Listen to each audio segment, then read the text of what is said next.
నంద్యాలలో MP doctor Byreddy Sabari ఆధ్వర్యంలో దివ్యాంగులు వయోవృద్ధులకు భారీ ఎత్తున సహాయ పరికరాల పంపిణీ జరిగింది.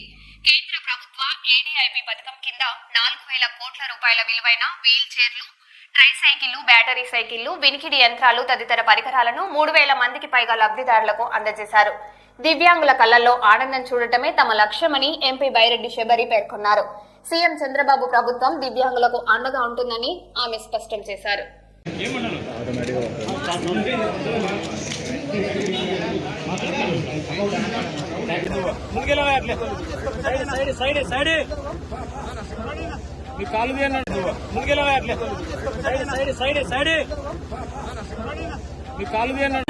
భారం కాదు, ఇది ఒక సవాలు మాత్రమే.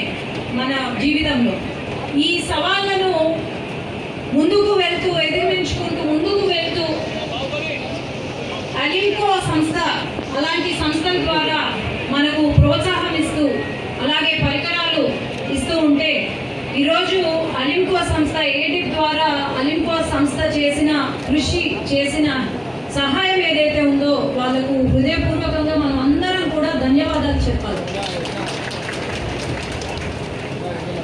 మనందరూ గమనిస్తే 2.5 సంవత్సరాలు అయింది, 2 సంవత్సరాలు అయింది అధికారంలోకి వచ్చి. ఆనాడు యువగలం పాదయాత్రలో లోకేష్ అన్న ఒక మాట అన్నారు. మన జిల్లా రవిశంకర్ గారు ఉన్నట్టున్నారు ఆ రోజు. దివ్యాంగులందరూ వచ్చి అన్న 5 సంవత్సరాలు మాకు అసలు ఒక్క ట్రైసైకిల్ కూడా రాలేదు, మాకు ట్రైసైకిల్ అని ఇప్పించండి.